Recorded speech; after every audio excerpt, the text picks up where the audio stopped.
Thank you, Francis, very much indeed. It's taken some years, but you've converted me. Francis was a rabid environmentalist who was prevailing upon the World Bank. And there was a time when a very famous environment minister in this country, Emil Salim, asked the World Bank in 1980, could you please help us on our environment?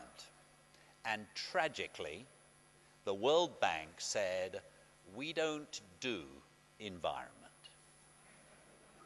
How times have changed.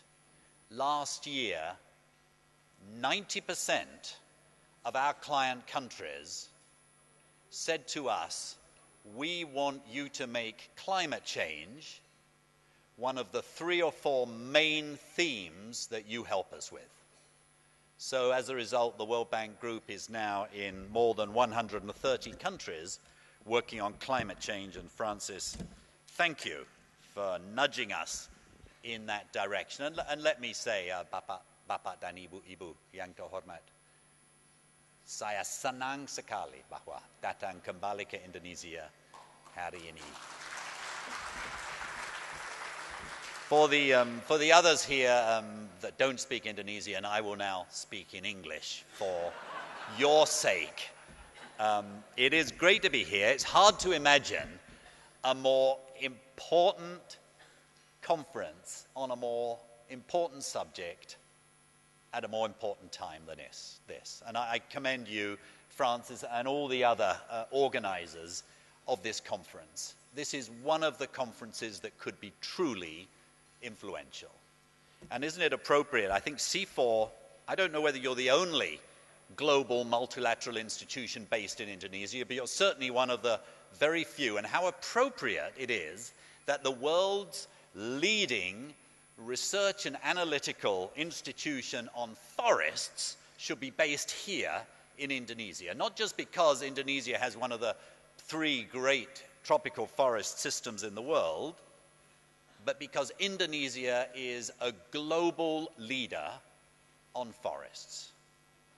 Remember 4 years ago in Bali, it was there that forests were thrust in to the global climate change debate. And a lot of people said, no, it's too complicated. Well, very hard work by people in this room, in this country, and in other countries too, have demonstrated over the last 4 years that no, it's not too complicated. Yes, it's very difficult, but yes, it must be included in the climate change debate. Bali was extraordinarily influential, and your president's statement at Pittsburgh, his statement here today, that Indonesia will be a leader in dealing with forests, is one of the great bright spots in the world today. And let me also say that the Bali COP in 2007 was the first time that it had been decided to bring the world's economic and finance ministers to the table. So in Bali, the first time finance ministers gathered together, brought together by Ibu Sri Mulyani, do you remember, Minister of Finance? Every 6 months since then, we have convened 40 to 60 finance ministers, and we did so 4 days ago in Washington, last Friday. A part of our annual meeting we regularly now, and we call it the Bali Dialogue. And we bring together the finance ministers of the world to discuss climate change and the issues that we're talking about today. Now, I have the worst slot of the day. You're all hungry, and you have to listen to me. And if I go on too long, you just have to wait for your lunch. So I'm going to be quick. I'm going to address, or at least explore, 5 questions very briefly. First, how does all of this relate to the global picture with regard to current negotiations, carbon markets, and so on? Second, how does all this relate to the national economy in Indonesia? And in particular, can you grow at 7% and also lower emissions by 26 or 41%? Third, how does all this fit within the local economy, whether it's Central Kalimantan or anyone else? And fourth, why is it all so difficult? And then finally, what can we all do to help? First, the global context. President Yudhoyono this morning told us there are lots of reasons to protect the forests, whether it's food, fiber, or energy security, whether it's biodiversity, or whether it's carbon sequestration. Let me talk about the latter. Last December in Cancun, the world decided to limit global warming to 2 degrees. That was good. 90 countries have now committed to address carbon issues by 2020. The problem is, including Indonesia, the problem is if you add all those up and you go to the very optimistic end, we're not going to have an increase in temperatures of 2 degrees. We're going to have an increase of about 4 degrees. The world is not on the right path. The Kyoto Protocol ends at the end of next year. Carbon markets, therefore, are currently in disarray. Carbon offset markets have helped the developing world quite a lot in the last 8 years. $27 billion has flowed to developing countries, and that $27 billion is generating about $125 billion of clean investment. That's very good. So that's good news for those who want to do innovative things. The problem is, at the moment, there's a great deal of uncertainty. So carbon offset markets have shrunk. And last year, only 1.5 billion flowed through carbon offset markets to developing countries. So some people are saying, oh, the glory days have gone. But actually, what's going to happen 4 or 5 years from now, perhaps it'll take, is the world is going to wake up and they're going to say things are very, very seriously off course. And one of the most important decisions made last year in Cancun was to pick a date, 2015, when the world will reconsider and will ask itself, are we doing enough? Now, it will be a very easy question to answer. The world is not doing enough. And in 2015, the world will have to make much deeper commitments. And then the world will say, we want to make those commitments to lower carbon emissions in a cheaper way. And that's where carbon markets come in, because it costs less than half, often, if you use carbon offset markets. So my prediction is that we will find a very robust carbon market 4 years from today. We've just done some analysis, and we've written a paper for the G20 finance ministers. If the world decides to do what's necessary to get onto a 2-degree path, about $100 billion will be flowing each year from rich countries to the developing world through carbon offset markets at a price of $25 to $50 a ton. Indonesia can capture a significant share of this, but only if we do the homework right now, if we develop the methodologies for monitoring, if we get the governance right, if we create a context of predictability. If we fail, then forests may continue to be relatively excluded from these markets. At the World Bank Group, we do believe these carbon offset markets can be good for development. We think they bring money, they bring technology, they bring ideas, and they bring jobs. And that's why we have about 200 people working full-time on such markets. So that's question number one. Question number two, how does all this relate to Indonesia's aspirations economically? Can Indonesia achieve 7% growth and also do REDD? The answer is yes, certainly. Some issues in this whole business are difficult to answer. This is an easy one to answer. Recent drivers of growth do not really include estate crops, or mining actually. Rather, communications, wholesale and retail trade, transport manufacturing, construction, food, beverages, and sadly, tobacco. Those have been the drivers of growth. Forestry and oil palm are relatively small elements of the economy. Forests account for 0.7% of GDP. Non-food crops, that's all the estate crops, including oil palm, for 2.1% of Indonesia's GDP.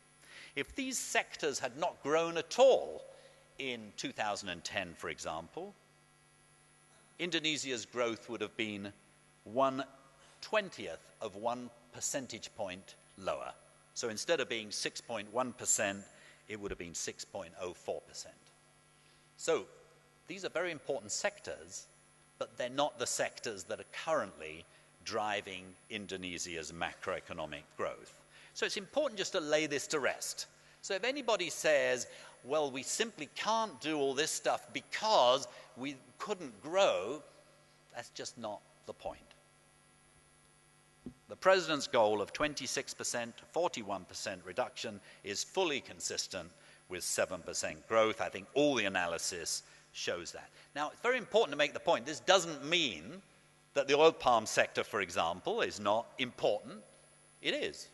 It generates jobs, it generates incomes, livelihoods, and it should keep on growing.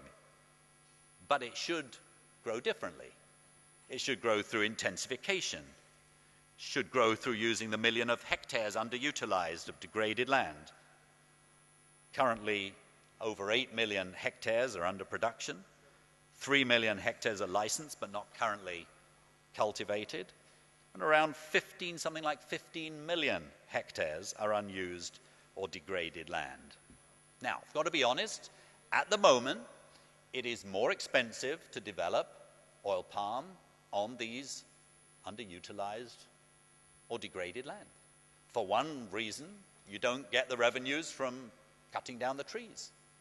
Another reason is, administratively, it's more expensive and costly to get land tenure. There may be issues of transportation, all kinds of issues. At the moment, got to be honest, it doesn't look quite so profitable. But I tell you, things are changing. The demand for certified products is growing rapidly. A recent survey of 57 of the largest global companies, which have over 1,000 suppliers,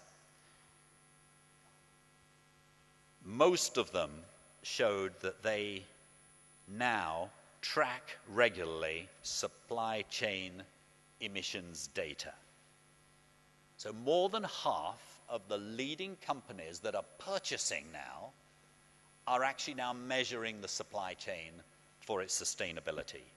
And this is increasing hugely. So far it's been largely in the West, but that too is changing rapidly. And what's going to happen as we get to the middle of this decade and we realize that we are off course and we have to make bigger, tougher decisions, this is going to accelerate and accelerate. And it would be extremely smart for Indonesia to position itself as well as it possibly can, get ahead of the curve, develop the reputation to be the country and the industries of choice, the companies of choice, get a halo effect, just as other countries are doing. We heard in the previous session what Brazil is doing, and other countries like Mexico and others are seeking to do this, and Indonesia should too. Question number 3. Okay, so it's pretty clear at the national level this can be done, but what about at the local level? What about the Monday morning in Palangkaraya? What actually happens if we do this right in Kabupaten Kapuas or Gunung Mas? What does it look like? This is a much more difficult question to answer. Now, we do know some things. Some people assume that this wonderful carbon market is going to come in and it's going to drop so much money on these local economies that they can actually relax. They don't need to keep on earning an income, eking out an income on smallholder rubber. Partly true. CIFOR and ECRAF have done some remarkably good work that show that if the carbon price was only $1 a ton, then protecting the forest would be more attractive than doing smallholder rubber on peat, for example. Or at $6 a ton, it would be more attractive than doing, say, smallholder rubber on other soils, mineral-type soils, or smallholder palm oil on peat. So we have all of these calculations which are a very, very valuable starting point. We also can show that often the carbon price would have to be very high in order for that alone to justify a change in behavior. So, for example, the carbon price would have to be $27 a ton to beat smallholder oil palm on mineral soils, and so on. We could go on with these calculations. Now, these are an important starting point, but it's very, very important to remember that that's not the only thing that matters. What matters is, what are the alternative livelihoods and sources of income for these people? The carbon payments are an extremely important addition and a bonus. 2 months ago, I was in Western Kenya, and I met some farmers. And this is a project, 40,000 farmers we're working with. These farmers had done relatively simple things: intercropping, zero tillage, planting trees, mulching. Their yields had increased by 60%. Those yields were more resilient to drought and climate change, and every single acre of land was sequestering a ton of carbon a year. And these farmers are being paid cash for the carbon that's being sequestered in the soil. And the pride of those farmers who had less than an acre each, which is about 1/3 of a hectare, the pride of these farmers in explaining the carbon cycle to me was fantastic. These were very, very poor farmers. Now, they weren't doing it because of the $15 or $20 extra a year they got per acre. But the fact that that happened made them excited. It deepened their understanding. It brought in all kinds of financing from the international community. And that's what we have to think about. So I think the news, when we do our homework, will be very good. I think there is a vision for Central Kalimantan that will show rapid increases in oil palm on degraded land, that will show a modernizing economy, that will show agricultural growth, that will bring in carbon markets. But we still have some work to do to demonstrate that. And we also have some work to do to show how the funds will flow. Precisely how does the money get to the smallholder or the citizen? Indonesia is extremely well equipped in this regard. For many years, Indonesia has been a pioneer at putting money directly down into the community level. The PNPM program that President Yudhoyono mentioned this morning began life as a small program with 30 villages in 1998. It's now dispersing into about 85,000 villages around the country. It is a world-famous program for being efficient at injecting money at the local level.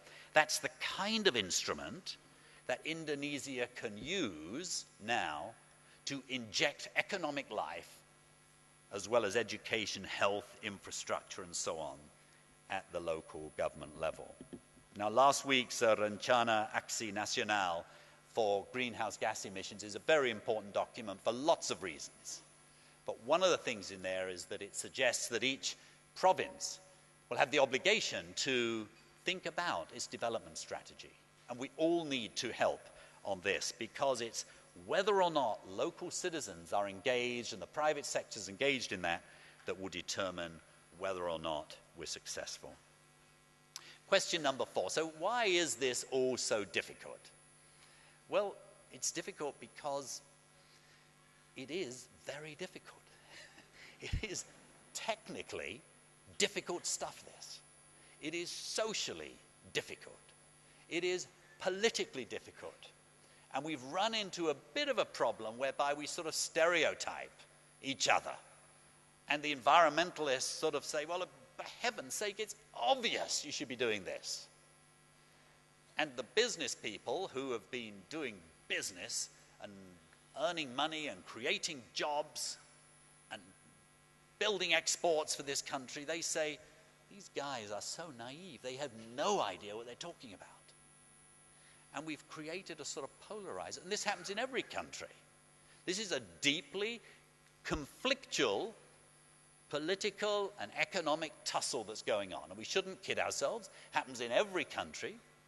And the question is there a way of navigating and managing this? Of course you'd expect the business group that's been doing things a certain way and doing it in their own judgment well, they want that to keep going. And of course you'd expect the environmentalists to say, no, no, no, no, no, you've got to do it differently. This is entirely a legitimate part of the process.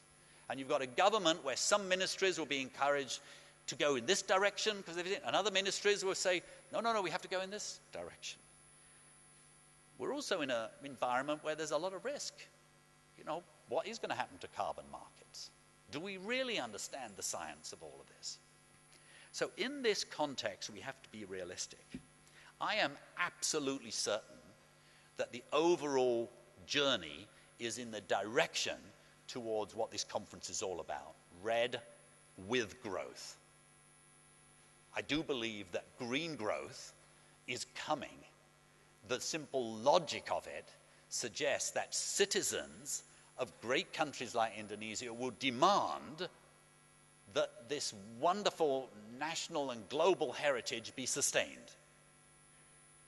So I'm convinced that's the direction, but at the same time we have to be very realistic. We are in a healthy battle that's going on.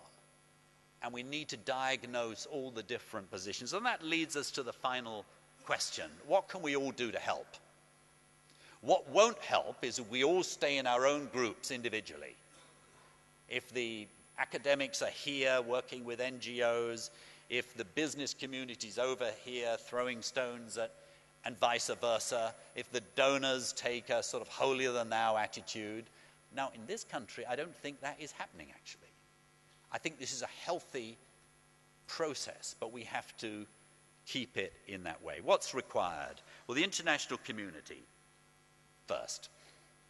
We need to be more generous. We need to be patient. We need to be not judgmental. We need to be coherent. We need to simplify our processes. We need to get rid of the spaghetti that is the financing system in forestry. We need to have more one-stop shops. We need to work together, the different donors, in a coherent way. We shouldn't be doing things that are not consistent with what the President has suggested and Pak Kuntur and others are leading on. From the World Bank standpoint, I hope we are honoring that. I hope our work in the Forest Carbon Partnership Fund, the Forest Investment Program, our development policy operations, I hope and believe they're all moving in one direction. But we have to keep our eye on it. Governments. The government needs to be clear, and I think we could not have heard a clearer statement this morning from President Yudhoyono. And the government needs to be joined up.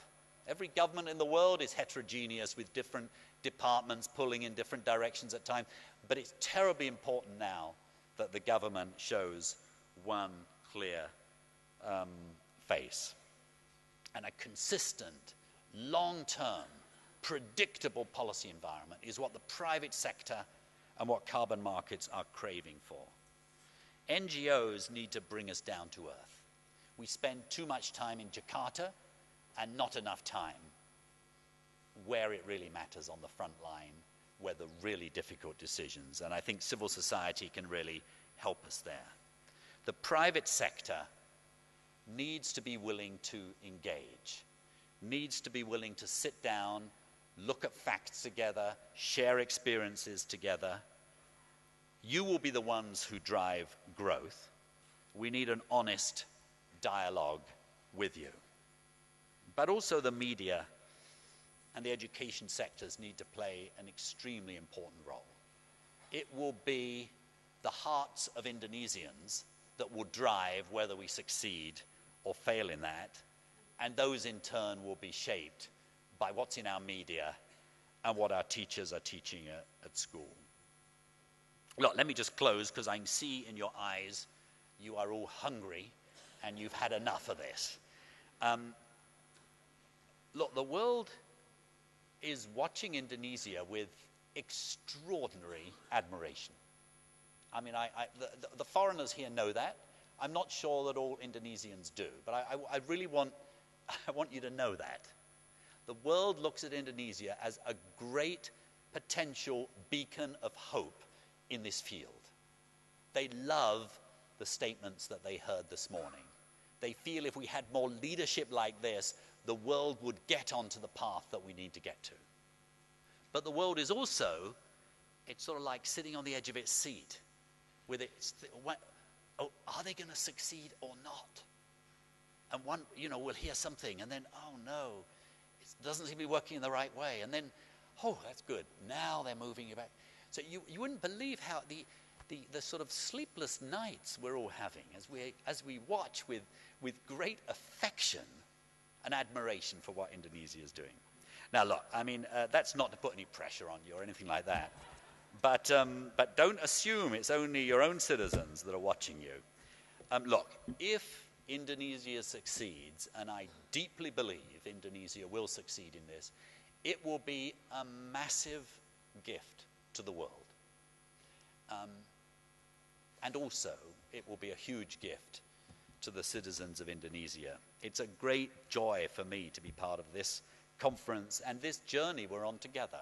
There will be ups and downs, there will be disappointments, failures along the way, but I believe the direction of change is the right one, and it's a privilege to work with you. Thank you very much.